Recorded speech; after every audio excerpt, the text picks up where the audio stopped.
Je m'appelle Samuel, j'ai 82 ans, et il y a un secret sur le prophète Élie que personne dans mon église ne m'a jamais dit. Pendant 60 ans, j'ai entendu son nom dans les sermons, le feu du ciel, l'affrontement sur le mont Carmel, le char qui l'a emporté. Mais personne, pas un seul pasteur, ne m'a jamais raconté la partie de l'histoire qui m'aurait épargné la décennie la plus sombre de ma vie. Parce que le secret d'Élie, ce n'est pas sa force, c'est ce qui s'est passé après sa plus grande victoire, quand il a voulu mourir. Et quand j'ai enfin compris ça, assis seul dans mon salon à 79 ans, j'ai réalisé que l'Église m'avait donné un demi-prophète toute ma vie. Laissez-moi vous raconter ce qu'ils ont laissé de côté, et pourquoi ça compte plus aujourd'hui que jamais auparavant. Voyez-vous, j'ai été élevé dans une tradition qui adorait le spectaculaire. Les pasteurs adoraient prêcher sur le feu, ils adoraient prêcher sur les miracles, ils adoraient le moment où Élie se tient sur cette montagne, fait descendre les flammes du ciel et confond chaque faux prophète. Et honnêtement, j'aimais entendre ça aussi. Ça me faisait sentir puissant. Ça me faisait croire que, si je croyais assez fort, Dieu apparaîtrait de façon spectaculaire chaque fois que j'aurais besoin de lui. Mais c'est une demi-vérité dangereuse, et elle a failli me détruire. Laissez-moi commencer par le commencement, comme j'en suis venu à le comprendre après des années d'études tout seul. Élie a vécu pendant l'une des périodes les plus sombres de l'histoire d'Israël. Le roi, Akab, était méchant. Sa femme Jézabel était pire. Elle avait fait venir des centaines de faux prophètes, des prophètes de Baal et d'une déesse païenne, et elle les nourrissait à la table royale pendant qu'elle traquait et tuait les vrais prophètes de Dieu. Toute la nation s'était détournée. Les autels du Seigneur avaient été renversés. Les gens étaient confus, divisés. Ils adoraient ce qui leur semblait pratique. Et dans cette obscurité, Dieu a envoyé un seul homme. Un seul. Élie. Et voilà ce que je ne comprenais pas à l'époque. La première instruction de Dieu à Élie n'était pas d'aller combattre. C'était d'aller se cacher. Le Seigneur lui a dit d'aller à l'est, au torrent de Kérit, et d'y rester. Il lui a dit que les corbeaux lui apporteraient à manger, des corbeaux, des oiseaux impurs selon la loi juive, apportant du pain et de la viande à un prophète, matin et soir. Et Élie a bu de ce torrent jusqu'à ce qu'il s'assèche. Pensez à ça. Dieu ne l'a pas envoyé dans un palais. Dieu l'a envoyé près d'un torrent qui se desséchait, au milieu de nulle part, et il l'a nourri par des oiseaux qu'aucune personne religieuse n'aurait jamais touchés. Quand le torrent s'est asséché, Dieu l'a envoyé chez une veuve à Sarepta. Pas une riche bienfaitrice, pas un autre prophète. Une veuve qui mourait de faim et qui ramassait du bois pour cuire un dernier repas pour elle et son fils avant de mourir. Et Dieu a dit à Élie de lui demander à manger en premier. Vous imaginez? Demander à une femme mourante sa dernière poignée de farine? Mais Élie a obéi.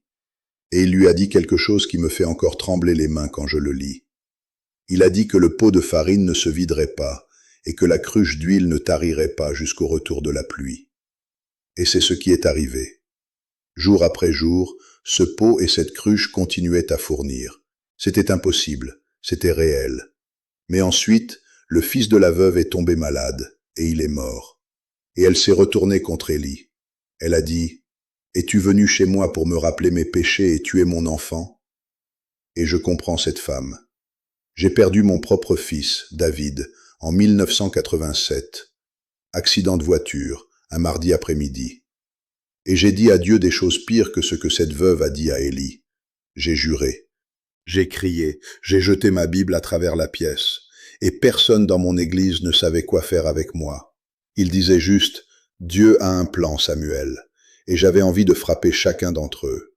Mais Élie n'a pas discuté avec la veuve. Il a pris l'enfant à l'étage, il l'a couché sur son propre lit, il s'est étendu sur lui 3 fois, et il a crié vers Dieu. Et Dieu l'a entendu. La vie est revenue dans l'enfant. Et Élie l'a redescendu, l'a mis dans les bras de sa mère et a dit, « Regarde, ton fils est vivant. » Laissez-moi vous expliquer pourquoi ce moment compte tellement pour moi. Parce que quand j'ai perdu David, personne ne s'est étendu sur ma douleur. Personne n'a ramené à la vie mon espoir mort. J'ai dû le trouver moi-même, des années plus tard, dans les pages des Écritures que l'Église avait sautées. Puis est venu l'affrontement. Le mont Carmel. C'est la partie que les pasteurs adorent. Élie a fait dire au roi Akab de rassembler tout Israël et d'amener les 450 prophètes de Baal et les 400 prophètes de la fausse déesse. 850 contre 1. Et Élie s'est tenu devant le peuple, et il a dit quelque chose qui me transperce jusqu'aux os, chaque fois que je le lis. Il a dit, « Jusqu'à quand boiterez-vous des deux côtés? Si l'Éternel est Dieu, suivez-le. Mais si c'est Baal, suivez-le. » Et le peuple n'a rien dit. Le silence. Ce silence, c'est le bruit de l'Église moderne, mes amis. Hésitante, pas engagée, qui essaie de servir Dieu et le monde en même temps. Élie a proposé une épreuve. 2 taureaux, 2 autels, pas de feu. Le Dieu qui répond par le feu, c'est lui le vrai Dieu. Les prophètes de Baal sont passés en premier. Ils ont crié du matin jusqu'à midi. Rien. Ils ont dansé autour de leur autel. Rien. Élie s'est moqué d'eux. Il a dit, « Criez plus fort, peut-être que votre Dieu est occupé, ou en voyage, ou qu'il dort. » Ils ont hurlé plus fort. Ils se sont taillés le corps avec des épées et des lances, jusqu'à ce que le sang coule sur eux. Toujours rien. Pas de voix, pas de réponse, pas de feu. Puis ce fut le tour d'Élie. Et vous savez ce qui m'a le plus surpris? Il a rendu la chose plus difficile pour Dieu, exprès. Il a reconstruit l'autel avec 12 pierres, il a creusé un fossé tout autour, il a trempé le sacrifice avec de l'eau, 3 fois, jusqu'à ce que le fossé soit plein. Il a tout détrempé. Et puis il a prié. Pas une longue prière, pas une performance dramatique, une prière simple, honnête. Éternel, Dieu d'Abraham, d'Isaac et d'Israël, qu'on sache aujourd'hui que tu es Dieu. Et le feu est tombé. Il a consumé le sacrifice, le bois, les pierres, la poussière et chaque goutte d'eau dans ce fossé.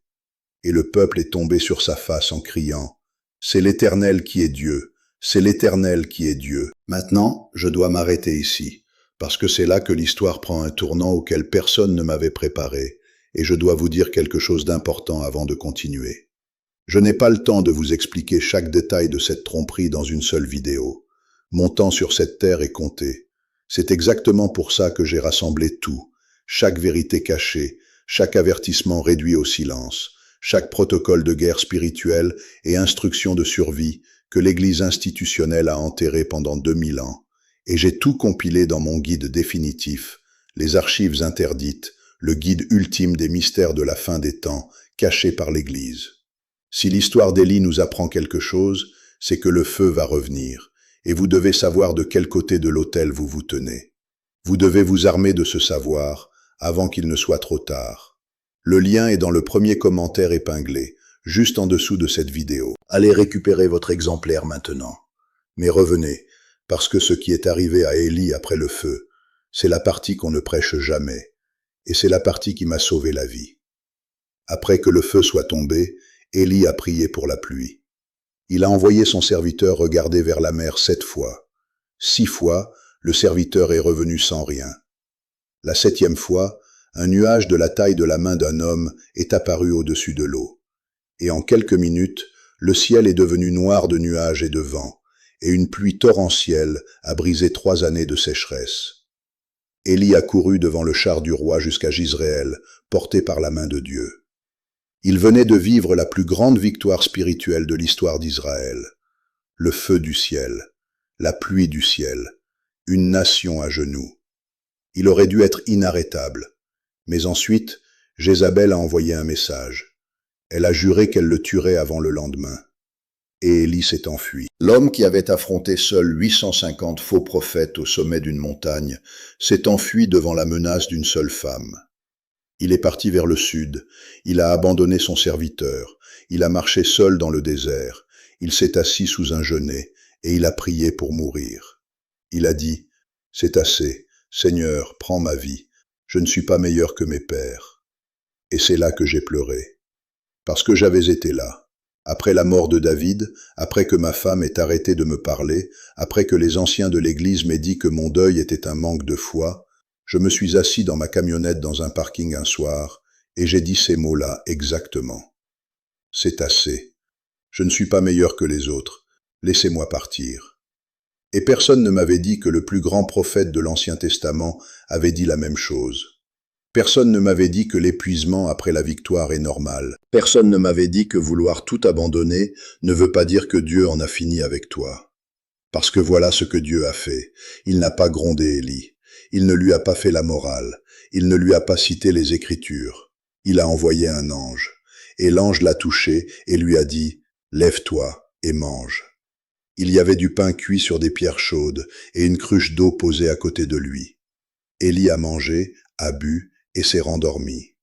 L'ange est venu une deuxième fois et a dit « Lève-toi et mange, parce que le chemin devant toi est trop long ». Et fortifié par cette nourriture, Élie a marché 40 jours et 40 nuits jusqu'à Horeb, la montagne de Dieu. Et à Horeb, Dieu lui a parlé. Mais pas comme on s'y attendrait. Il y a eu un grand vent qui fendait les montagnes. Dieu n'était pas dans le vent. Il y a eu un tremblement de terre. Dieu n'était pas dans le tremblement de terre. Il y a eu un feu. Dieu n'était pas dans le feu.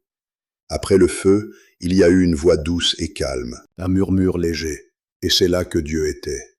J'ai passé 60 ans à chercher Dieu dans le feu, dans le dramatique, dans le spectaculaire, et je suis passé à côté de lui. Il était dans le murmure, il était dans les moments calmes, où j'étais trop brisé pour faire semblant, trop fatigué pour crier, trop vide pour jouer un rôle. Il était dans le pain à côté de mon lit quand je n'avais plus de force. Il était dans le toucher doux qui disait « Lève-toi, mange, le chemin n'est pas fini ». Dieu n'a pas abandonné Élie dans cette grotte. Il lui a donné de nouvelles instructions. Il lui a donné un successeur, Élisée, pour qu'il ne soit plus seul. Il lui a dit qu'il y avait 7000 personnes fidèles en Israël qui n'avaient jamais plié le genou devant Baal. Élie pensait qu'il était le dernier. Il ne l'était pas. Et finalement, Dieu a emporté Élie au ciel dans un char de feu et un tourbillon, sans qu'il ait jamais goûté à la mort. Voilà l'histoire complète. La victoire et l'effondrement. Le feu et le murmure. Le sommet de la montagne et le genêt dans le désert. Et l'Église ne m'en a donné que la moitié, parce que l'autre moitié les mettait mal à l'aise. Ils ne voulaient pas admettre que leur héros tombait en dépression. Ils ne voulaient pas dire à leurs fidèles que l'épuisement spirituel est réel. Ils ne voulaient pas que vous sachiez que parfois, la chose la plus courageuse qu'un croyant puisse faire, c'est de s'allonger sous un arbre et de laisser Dieu le nourrir. Mais maintenant, je dois vous avertir, et j'ai besoin que vous m'écoutiez de tout votre être. Les jours dans lesquels nous entrons sont des jours d'Élie.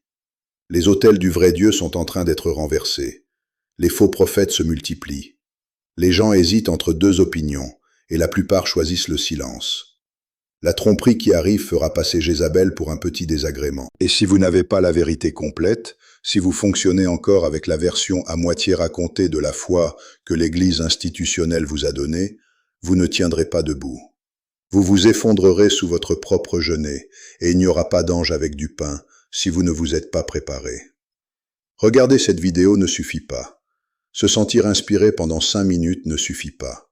Vous avez besoin de la feuille de route complète. Vous avez besoin de chaque vérité cachée et de chaque protocole de survie qui a été enterré pendant des siècles. Vous avez besoin de les archives interdites, le guide ultime des mystères de la fin des temps, caché par l'Église, entre les mains ce soir. Pas la semaine prochaine, ce soir. Je ne sais pas combien de temps encore on va me laisser parler de tout ça. Je ne sais pas combien de temps il nous reste avant que le rideau final ne tombe. Si vous aimez votre famille, si vous aimez vos enfants, si vous ne voulez pas que les personnes les plus proches de vous soient trompées par ce qui est déjà à la porte, vous allez cliquer sur le lien dans le premier commentaire épinglé maintenant et récupérer votre exemplaire avant qu'il ne soit trop tard. Ne vous dites pas que vous le ferez demain. Demain, ce sera peut-être le jour où vous en aurez eu besoin et où vous ne l'aurez pas eu. Avant de partir, mettez un pouce en l'air pour que cette vidéo arrive à quelqu'un d'autre qui est assis sous son propre genêt en ce moment. Laissez un commentaire, abonnez-vous à la chaîne. Mais avant tout, prenez le livre. Le feu va revenir, et vous devez savoir à côté de quel autel vous vous tenez. Que Dieu vous bénisse, et que le Dieu d'Élie vous rencontre dans le murmure.